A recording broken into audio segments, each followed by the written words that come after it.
Let's talk about normalizing. The normalizing subtype of the ESFP personality.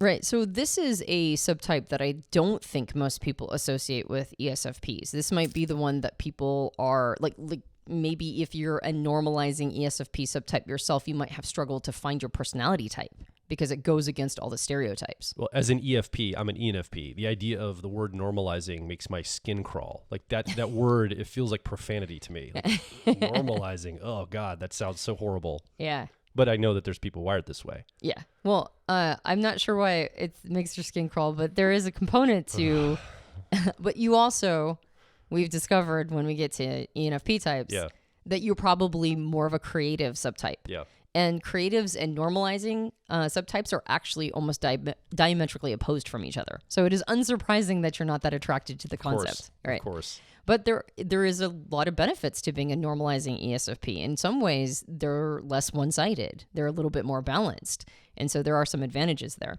So for those of you that are type geeks, what normalizing means is that the judging function, in this case, introverted feeling or authenticity, the auxiliary copilot, that is the analytic version. That's the more assertive, moving the energy out function.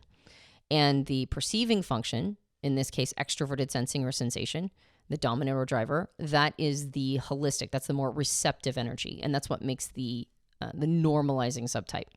So some of the characteristics of a normalizing ESFP is that they're detailed, organized, more subdued, supportive, hands-on problem solvers with concrete results. They're talented with business, marketing, and office administration. They can handle a mundane job combined with a fun hobby.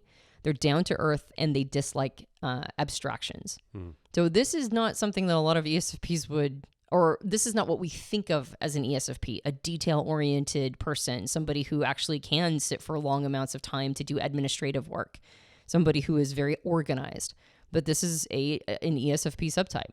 And in part, it's because they're not as insistent on being in that perceptive function. Like that doesn't have as much need or desire to assert itself, that energy, right? This is more of sort of a chill vibe ESFP. And a lot of times ESFPs become the subtype because of the career they chose. The career required them to be more detail-oriented. It required them to be a little bit more okay with quote-unquote being chained to a desk or whatever. And so that helped them bring in these other components of their personality type and rest in on them, which is why they tend to be less one-sided. Yeah. So let's talk about some of the jobs that they might hold, some of the careers they might go for. And this is probably the ESFP in your office, maybe a coworker. This could be you even, that is okay with, they're not the stereotypical ESFP, creative, free spirit that can't sit still. This person can sit, they can do their work for multiple hours. They probably did really well in school. Like this is an academically bent or at least mindful, focused, detail-oriented style of ESFP. Right. In Linda Barron's work, she would call this like a chart the course style. Yeah. And they tend to be, they have a jack of all trades flavor about them because they aren't so one-sided. And so there is an ability to kind of do whatever the situation needs of them. They're responsive to the needs of the situation. They, of course, just like all people with extroverted sensing or sensation preferences, are going to like a profession that's more hands-on. And they also enjoy some problem solving, right? Like they like to have a situation that needs them to do hands-on problem solving with concrete results. And because of that, there's actually a wide spectrum of things that suit them. Things like becoming a chef. That was one of the things that was mentioned on your list. There you go. So becoming a chef, they might have a knack for business, marketing. Again, this is probably why it ended up in the top 10 list, because all of the subtypes like marketing of ESFPs. Office administration, goods trading, hairstylist, makeup artist. They might be in the theater or the military. And they have a higher threshold for a quote unquote boring day job with a more mundane day job. Yeah. As long as they're subsidizing it with a very interesting hobby. So they might all day work in an office. I mean, I know somebody with ESFP preferences that is in charge of regulations in her company, making sure that her, like everything that they're doing is able to, all the T's are crossed and the I's are dotted in order to be able to, pass regulations and inspection in their industry. Yeah. But I also know a lot of ESFPs that do that kind of thing, jump on motorcycles to drive home, right? Or they hit the gym and they have like a really intense workout. Or they every weekend go camping, or every weekend go on like these big hikes.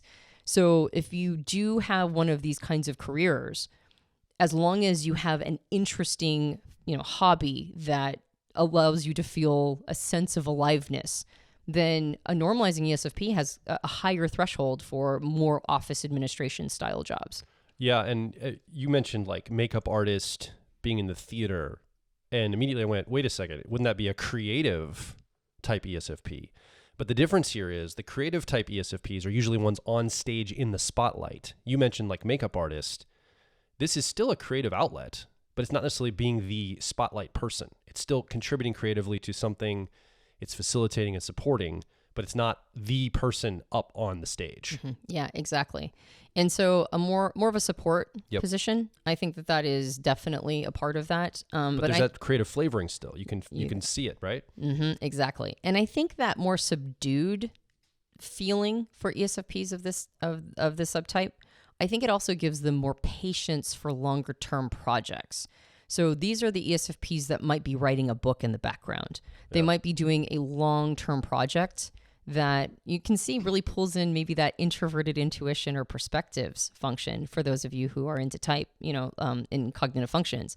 That inferior, what we call the 3-year-old, might be a little bit more obvious in ESFPs of this type. And that's what creates that more subdued, longer range, capacity. Yeah, that's great.